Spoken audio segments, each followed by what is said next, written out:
VR Knowledge AtoZ சேனலுக்கு உங்களை வரவேற்கிறேன். நாம் இந்த வீடியோவில் PGTRB எக்ஸாமுக்கு ஆன்லைனில் ஸ்டெப் பை ஸ்டெப்பாக அப்ளை செய்வது எப்படி என்பதை பற்றி தான் இந்த வீடியோவில் பார்க்க இருக்கிறோம். வாங்க வீடியோக்குள்ளே போகலாம்.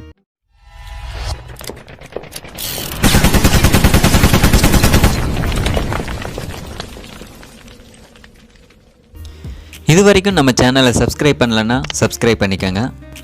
அது கூடவே ஒரு பெல் சிம்பிள் வரும், அதை மறக்காமல் கிளிக் பண்ணிக்கோங்க. அப்போ தான் நாங்கள் போகிற லேட்டஸ்ட் வீடியோஸ்க்கான அப்டேட் உங்கள் மொபைலுக்கு நோட்டிஃபிகேஷனாக வரும். முதல்ல கூகுள் சர்ச் பாக்ஸில் TRBன்னு டைப் பண்ணிவிட்டு சர்ச் கொடுங்க. முதல்ல வர ஆப்ஷனை கிளிக் பண்ணி ஓப்பன் பண்ணிக்கோங்க. நெக்ஸ்ட் பேஜ் ஓப்பன் ஆகும். இதில் இந்த இடத்துல உள்ள ஆன்லைன் அப்ளிகேஷனுங்கிற ஆப்ஷனை கிளிக் பண்ணிங்கன்னா நெக்ஸ்ட் பேஜ் ஓப்பன் ஆகும். இதில் கிளிக் ஹியர் ஆன்லைன் அப்ளிகேஷனுங்கிற ஆப்ஷனை கிளிக் பண்ணிங்கன்னா நெக்ஸ்ட் பேஜ் ஓப்பன் ஆகும். அடுத்து இந்த இடத்துல உள்ள நியூ யூசருங்கிற ஆப்ஷனை கிளிக் பண்ணிங்கன்னா நெக்ஸ்ட் பேஜ் ஓப்பன் ஆகும். இதில் நீங்கள் இந்த எக்ஸாமுக்கு எப்படி அப்ளை செய்யணுங்கிற இன்ஸ்ட்ரக்ஷன் கொடுத்துருப்பாங்க. அதை ரீட் பண்ணிவிட்டு கீழே ஸ்க்ரோல் பண்ணிங்கன்னா terms and condition check box கொடுத்துருப்பாங்க. அதை கிளிக் பண்ணிவிட்டு கண்டினியூங்கிற ஆப்ஷனை கிளிக் பண்ணிங்கன்னா நெக்ஸ்ட் பேஜ் ஓப்பன் ஆகும். இதில் இந்த இடத்துல நீங்கள் என்ன பதவிக்கு விண்ணப்பிக்க போகிறீங்களோ அதை செலக்ட் பண்ணிக்கோங்க. இதில் 3 போஸ்ட்டுகள் கொடுத்துருக்காங்க. Post graduate assistant, physical education director, computer இன்ஸ்ட்ரக்டர்னு 3 போஸ்ட்டுகள் கொடுத்துருக்காங்க. நீங்கள் எந்த பதவி வேண்டும்னு நினைக்கிறீங்களோ அதை செலக்ட் பண்ணிக்கோங்க. அடுத்து என்ன சப்ஜெக்ட்டுக்கு அப்ளை பண்ண போகிறீங்களோ அந்த சப்ஜெக்டை செலக்ட் பண்ணிக்கோங்க. அடுத்து இந்த இடத்துல உங்களுடைய SSLC மார்க் ஷீட்டில் உள்ளது போன்று நேமை டைப் பண்ணிக்கோங்க. அடுத்து நேஷ்னாலிட்டி இந்தியனுங்கிறத இந்த இடத்துல செலக்ட் பண்ணிக்கோங்க. அடுத்து இந்த இடத்துல நீங்கள் மாற்றுத்திறனாளியான்னு கேட்டிருக்காங்க. நீங்கள் மாற்றுத்திறனாளியாக இருந்தால் எஸ்ங்கிற ஆப்ஷனை கிளிக் பண்ணிவிட்டு உங்கள் உடம்பில் உள்ள குறையை இந்த இடத்துல டைப் பண்ணிக்கோங்க. நீங்கள் மாற்றுத்திறனாளி இல்லை என்றால் நோங்கிற ஆப்ஷனை செலக்ட் பண்ணிக்கோங்க. அடுத்து நீங்கள் ஆணா பெண்ணாங்கிறத இந்த இடத்துல செலக்ட் பண்ணிக்கோங்க. அடுத்து உங்களுக்கு திருமணம் ஆகிவிட்டதா இல்லையா என்பதை இந்த இடத்துல கொடுத்துக்கோங்க. அடுத்து உங்களிடம் கம்யூனிட்டி சர்டிஃபிகேட் இருக்கான்னு கேட்டிருக்காங்க. இருந்தால் எஸ்ங்கிற ஆப்ஷனையும், உங்களிடம் கம்யூனிட்டி சர்டிஃபிகேட் இல்லை என்றால் கம்யூனிட்டி சர்டிஃபிகேட் ஆன்லைனில் அப்ளை செய்து பெறுவது எப்படி என்பதை பற்றி ஏற்கனவே ஒரு வீடியோ போட்டிருக்கேன். அதற்கான வீடியோ லிங்க் கீழே டிஸ்கிரிப்ஷனில் கொடுத்துருக்கேன். அதை கிளிக் பண்ணி பாருங்கள். அடுத்து உங்களிடம் கம்யூனிட்டி சர்டிஃபிகேட் இருந்தால் எஸ்ங்கிற ஆப்ஷனை செலக்ட் பண்ணிவிட்டு உங்களுடைய கம்யூனிட்டியை இந்த இடத்துலையும் அதனுடைய உட்பிரிவை இந்த இடத்துலையும் கொடுத்துக்கோங்க. அடுத்து நீங்கள் முன்னாள் இராணுவ வீரரானு கேட்டிருக்காங்க. அதற்கு எஸ்ஆர் நோங்கிற ஆப்ஷனை செலக்ட் பண்ணிக்கோங்க. அடுத்து இந்த இடத்துல உங்களுடைய டேட் ஆஃப் பர்த்தை SSLC மார்க் ஷீட்டில் உள்ளது போன்று கொடுத்துக்கோங்க. அடுத்து நீங்கள் கவர்மெண்ட் எம்ப்ளாயான்னு கேட்டிருக்காங்க. நீங்கள் கவர்மெண்ட் எம்ப்ளாயாக இருந்தால் எஸ்ங்கிற ஆப்ஷனை செலக்ட் பண்ணிவிட்டு நீங்கள் எங்கே ஒர்க் பண்ணுறீங்கன்ற டீட்டெயில்ஸை கொடுத்துக்கோங்க. நீங்கள் கவர்மெண்ட் எம்ப்ளாயி இல்லை என்றால் நோங்கிற ஆப்ஷனை செலக்ட் பண்ணிக்கோங்க. அடுத்து உங்களுடைய இமெயில் ஐடியை இந்த இடத்துல டைப் பண்ணிக்கோங்க. இமெயில் ஐடி கன்ஃபர்மேஷனுக்காக மறுபடியும் இந்த இடத்துல டைப் பண்ணிக்கோங்க. அடுத்து இந்த இடத்துல உங்களுடைய மொபைல் நம்பரை டைப் பண்ணிவிட்டு சென்ட் OTPங்கிற ஆப்ஷனை கிளிக் பண்ணிங்கன்னா நீங்கள் கொடுத்துருக்கிற மொபைல் நம்பருக்கு ஒரு OTP வரும். அந்த OTPயை இந்த இடத்துல டைப் பண்ணிக்கோங்க. அடுத்து இந்த இடத்துல உள்ள கேப்சாவை இந்த பாக்ஸ்குள்ளார டைப் பண்ணிவிட்டு சப்மிட்டுங்கிற ஆப்ஷனை கிளிக் பண்ணிங்கன்னா நெக்ஸ்ட் பேஜ் ஓப்பன் ஆகும். இதில் ரெஜிஸ்ட்ரேஷன் செய்ததற்கான யூசர் ஐடி மற்றும் பாஸ்வேர்டு ஷோ ஆகும். அதை நோட் பண்ணிவிட்டு இந்த இடத்துல உள்ள ப்ளீஸ் கிளிக் ஹியர் லாகின்ங்கிற ஆப்ஷனை கிளிக் பண்ணிங்கன்னா லாகின் பண்ணுவதற்கான பேஜ் ஓப்பன் ஆகும். இதில் உங்களுடைய யூசர் ஐடி மற்றும் பாஸ்வேர்டை டைப் பண்ணிவிட்டு லாகின்ங்கிற ஆப்ஷனை கிளிக் பண்ணிங்கன்னா பாஸ்வேர்ட் சேஞ்ச் பண்ணுவதற்கான பேஜ் ஓப்பன் ஆகும். இதில் இந்த இடத்துல உங்களுடைய பழைய பாஸ்வேர்டை டைப் பண்ணிக்கோங்க. இந்த இடத்துல நீங்களாகவே ஒரு பாஸ்வேர்டை க்ரியேட் பண்ணிக்கோங்க. நீங்கள் இந்த இடத்துல என்ன பாஸ்வேர்ட் டைப் பண்ணியிருக்கீங்களோ அதே பாஸ்வேர்டை இந்த இடத்துலையும் டைப் பண்ணிவிட்டு சேஞ்ச் பாஸ்வேர்டுங்கிற ஆப்ஷனை கிளிக் பண்ணிங்கன்னா பாஸ்வேர்ட் சேஞ்சு சக்ஸஸ்ஃபுல்லின்னு ஷோ ஆகும். அதை ஓகே கொடுத்துக்கோங்க. நெக்ஸ்ட் பேஜ் ஓப்பன் ஆகும். இந்த பேஜை கீழே ஸ்க்ரோல் பண்ணிங்கன்னா terms and condition check box இருக்கும். அதை கிளிக் பண்ணிவிட்டு கண்டினியூங்கிற ஆப்ஷனை கிளிக் பண்ணிங்கன்னா நெக்ஸ்ட் பேஜ் ஓப்பன் ஆகும்.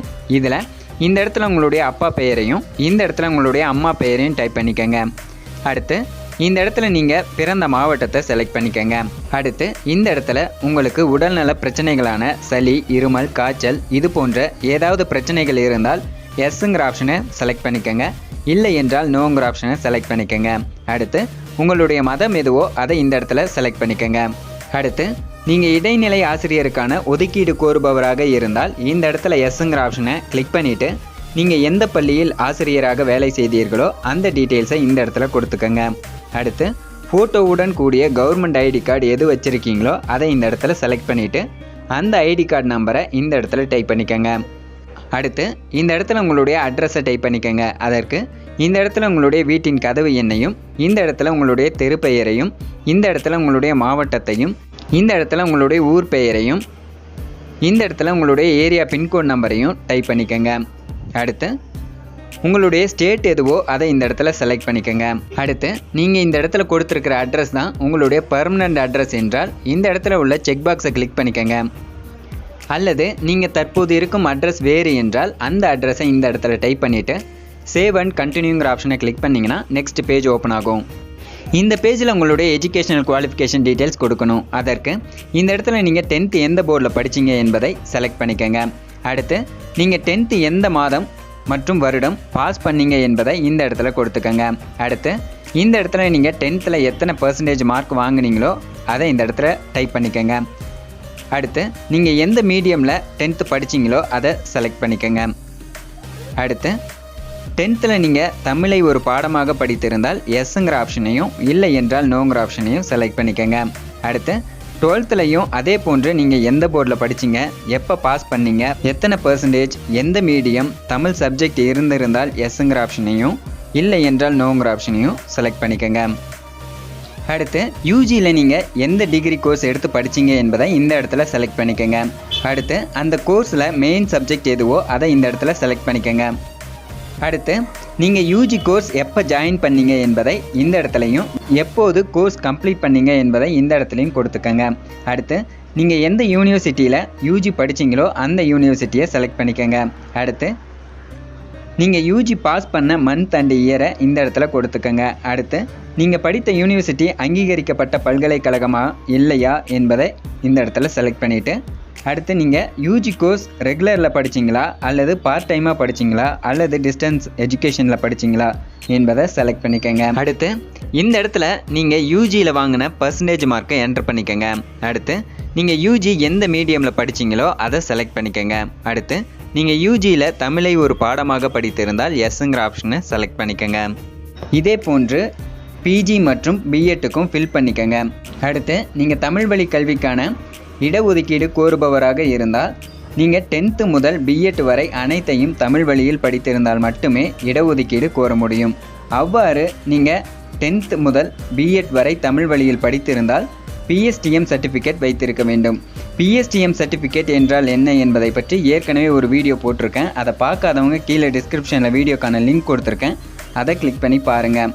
அடுத்து நீங்கள் இந்த எக்ஸாமுக்கு அப்ளை பண்ணுவதற்கு நீங்கள் படித்த பாடம் பொருந்தினால் எஸ்ங்கிற ஆப்ஷனையும், இல்லை என்றால் நோங்கிற ஆப்ஷனையும் இந்த இடத்துங்கள்லாம் செலக்ட் பண்ணிக்கோங்க.